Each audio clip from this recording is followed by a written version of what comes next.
sound better. Bye-bye. Do you guys remember that one cartoon from the 70s that has a gang of like teenagers and they go around and they solve mysteries and they have like a mascot and all that? No, not Josie and the Pussycats. Jabberjaw. No. Maybe Speed Buggy? The Funky Phantom. I don't know. How many of these are there? Nah, let's be real here. The one that, of course, I'm talking about is everybody's favorite, Scooby-Doo. Scooby-Doo is a franchise that I absolutely adore, and it is the thing that got me into mysteries and kind of like into the macabre idea of like art and literature and all that other shit. I was a child, okay? Yes, Scooby-Doo spawned a lot of my interests. But nonetheless, while you have seen the show, have you seen this absolutely fire song that was made by a ska band for the knockoff called Jabberjaw? Me and my friends get no respect.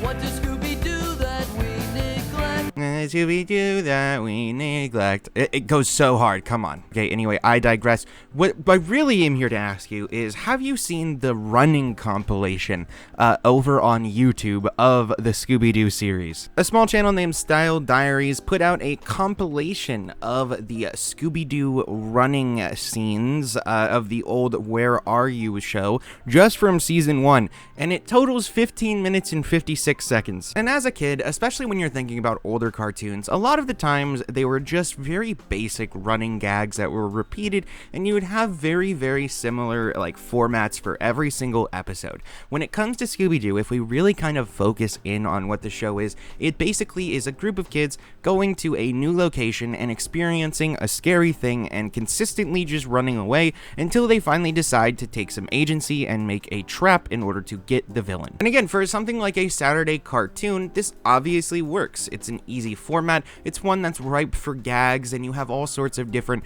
interesting folklore kind of monsters and ghouls that you can utilize, and the show did very well with that for a long time. But I think it obviously can get stale after a while, particularly because of this whole thing where they simply just experience something and run away. But this is something that I've also noticed in certain stories, where like basically usually newer authors, you know, maybe try to add too much fluff or don't really know where to take the story, and they're doing a horror story, and so what they do is they involve themselves with the Scooby-Doo problem. One example of this is I'm a big fan of Creepcast. Yes, I have tricked you guys into watching me talk about Creepcast yet again, but recently they did an episode covering a story called Me and My Crew Are, or My Crew and I just heard my grandma yell at me in my head, are trapped on an abandoned ship. The story actually starts off pretty strong, and I find that oftentimes the Scooby-Doo problem really does come about when people either have a good beginning or good end or both,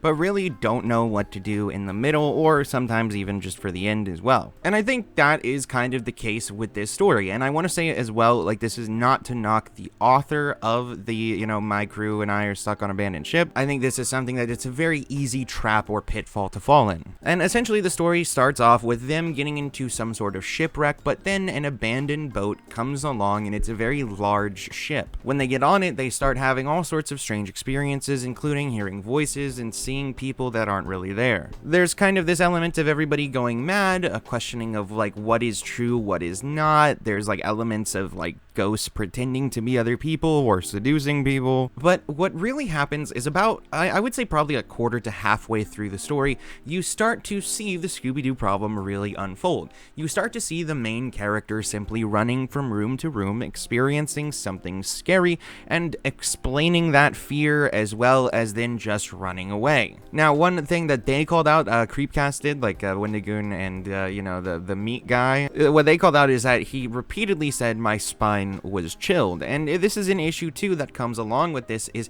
usually when you have this, because the characters are not taking any agency, because they're not actually doing anything that fleshes out their character or how the story is actually affecting them, all they're doing is they're going somewhere, being scared and running away. It makes it so that things start to get repetitive, and you can only describe fear in so many different ways. You see, the most important parts of stories, especially for horror, is typically going to be in how the characters are affected with things, how they are going to get through them, their plans, as well as what agency they're going to take throughout this entire thing.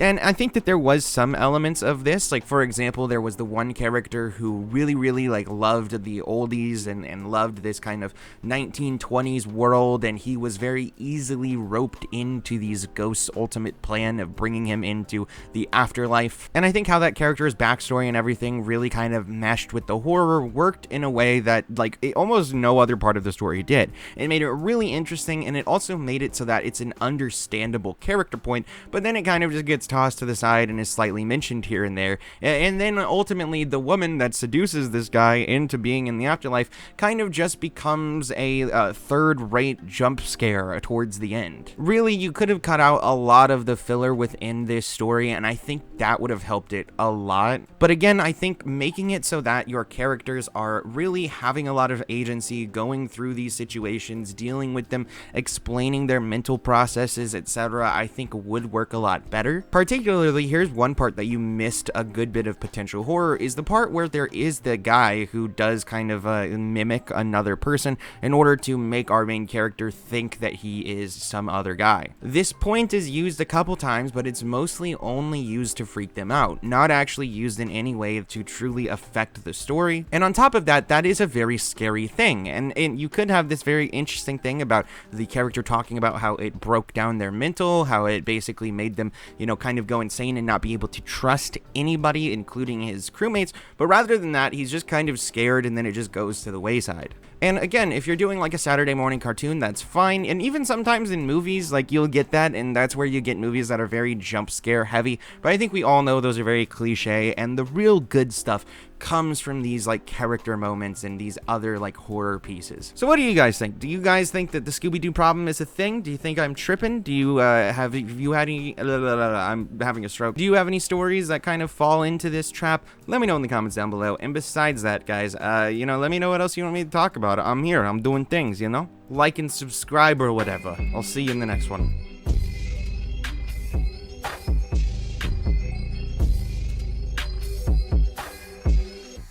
Abducted by my brain and it drains all the dopamine pain, leaving nothing but the dreams and